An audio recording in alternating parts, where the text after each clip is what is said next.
joke, right? So hi, everyone. Thanks for coming. My name is Garrett Knapp. I'm a professor in the Urban Studies and Planning program. I am the director of the National Center for Smart Growth, and I'm clumsy as hell. And I'm the associate dean for research and creative activity. And on behalf of Dean Sonia Hurt, I want to welcome you, congratulate you for being admitted into one of the finest universities in the country. Dean Hurt is off dealing with some family matters in Europe today, so she sends her regrets that she couldn't be here to welcome you and congratulate you yourself. Associate Dean Don Linebaugh is sick today, so you got the third string guy. But sometimes the third string guy hits the winning basket, right? So that's what I'm here to do today. So I just want to say a very few things before I turn it over to my esteemed colleagues. So you know that you have been admitted to one of the finest universities in the country. And I think you know that you've really been admitted to a unique and special place in the School of Architecture, Planning, and Preservation, which we sometimes refer to as MAP. The architects in this program are some of the finest and award-winning architects in the country. They regularly win international and national competitions when they compete with others, not only them, but their students. The planning program, you probably know, is ranked number 5 in the country in productivity, research, and scholarship. The historic preservation program is probably located in one of the best places to study historic preservation. And the real estate program here is perhaps the most unique and interesting blend of design, real estate, finance, and what have you. So we are really excited to have you all here. One of the pleasures that we have as faculty here is to see people come with a look on your faces, wondering what this is going to be like. And to see you leave here really excited about your future career. So we're really glad that you're all here today. You know, sometimes the DC region is referred to as the swamp. Maybe you've heard this, right? We're going to go drain the swamp. But I got to tell you, I've been here 15 years, and I don't think there's a more exciting place to be in the world, quite frankly. This may be a swamp to some people, but to us, many of us, and I hope to all of you, this is one of the most interesting places in the world. It's the power center of the world. We've got fabulous architecture. We've got fabulous opportunities to do planning in the city of Baltimore and Washington, D.C. and their surrounding areas. We've got places that need preservation, and we've got new opportunities for development. So we think that you have been admitted to one of the real special places, special opportunities for you to advance your career. So I want to turn it over to my esteemed colleagues, first one by one. And I will start with Professor Brian Knapp, who's the director of the architecture. Thank you, Garrett. Thank you all for coming today. It's really great to have you here at the University of Maryland, and it's particularly here at the School of Architecture, Planning, and Preservation. I'm the director of the architecture program, and for those of you that might be PhD candidates, or those of you that might be in the, looking at the planning program or the preservation program, you might be saying, well, what's this guy talking to me for? One of the things that's interesting about being in a school like this is that we have the opportunity to work in a very interdisciplinary way. In fact, actually, before you leave here today, you might want to peek into the room right next door. We have a team busy at work in there that are in the final 5 again this year for the ULI, the Urban Land Institute, Gerald D. Hines competition, which is a really exciting competition that we've won twice now in the past, and in the past 6 years, we've been in the final 4 or 5 times. Importantly, we've beat other schools like Harvard, like University of Texas, Austin, and a litany of other folks that have succumbed to the terrapin at the end of the day. The interesting thing about this competition, it's a competition based on real-world problems. It is a competition that focuses on urban design, but it integrates issues of planning, of architecture, of landscape architecture, in many instances, issues of preservation, and importantly, real estate development. So unlike a lot of student competitions that are kind of pie in the sky ideas, This is a real competition that has its head in the clouds and its feet on the ground simultaneously. So our team that's busy working on the competition right now is slated next week to go to Chicago and to present a solution to an area of Chicago that Rahm Emanuel has designated the development zone in Chicago.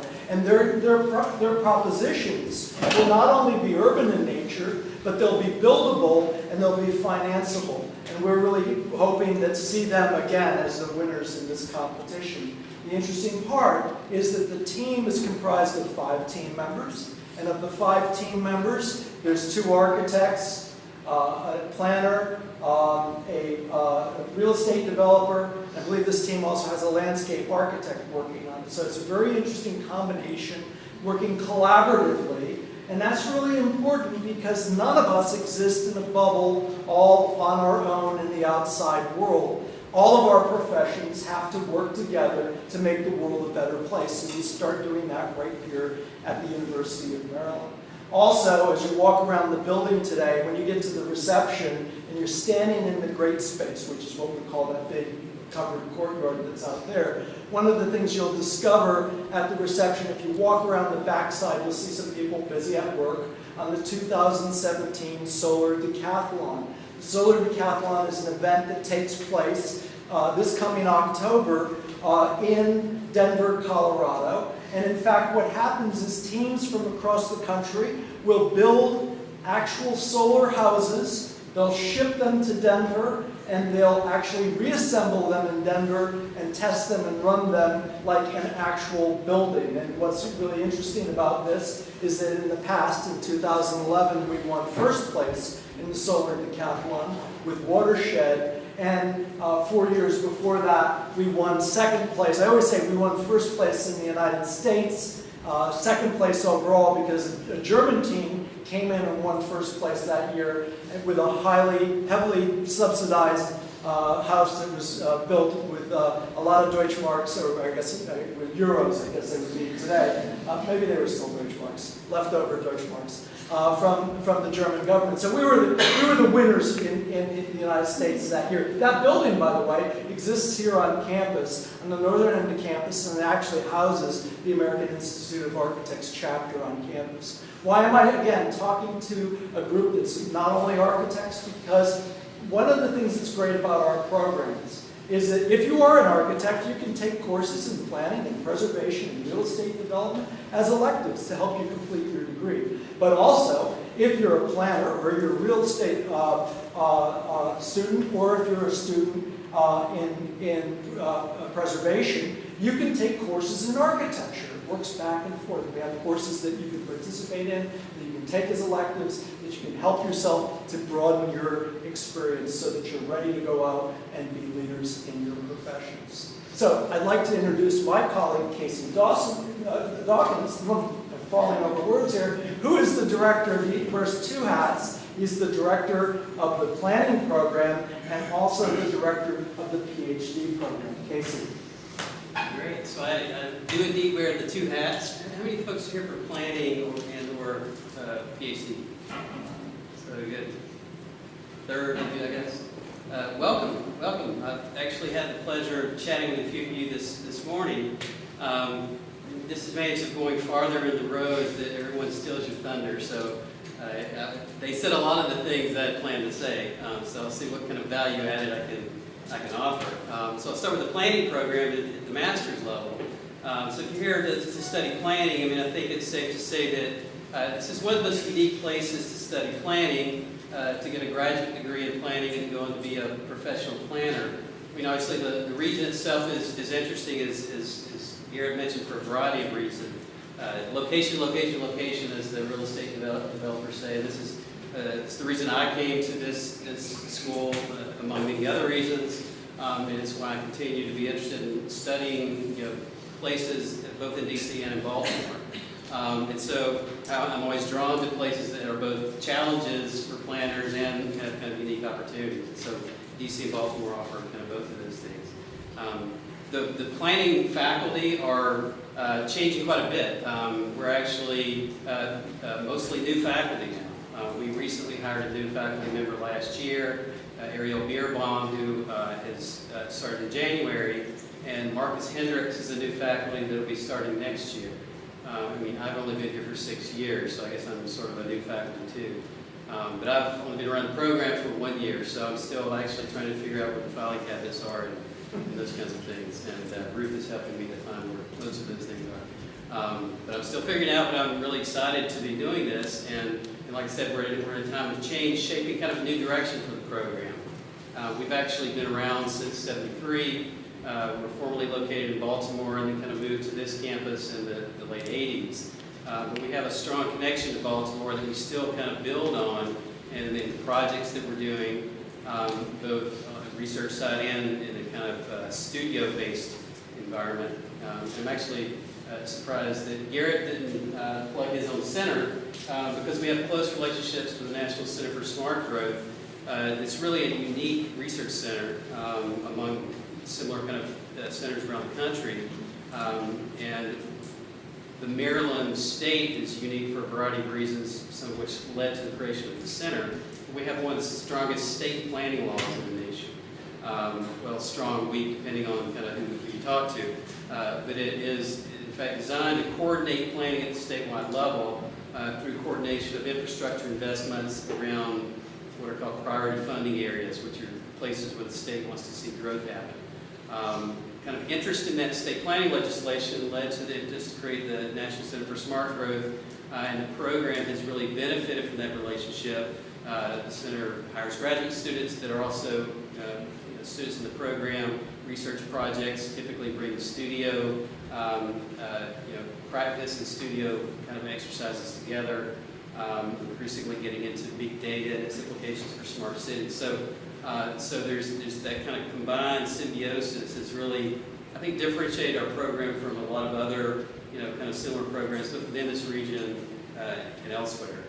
So really excited for you to join our program. The PhD program is a school-wide program. We deal with a lot of the issues I was touched on in addition to architectural research topics. It's a school-wide PhD, so some students pursue PhD topics on design thinking, whereas others may do a new transportation model for the state of Maryland. So it's a pretty diverse PhD program.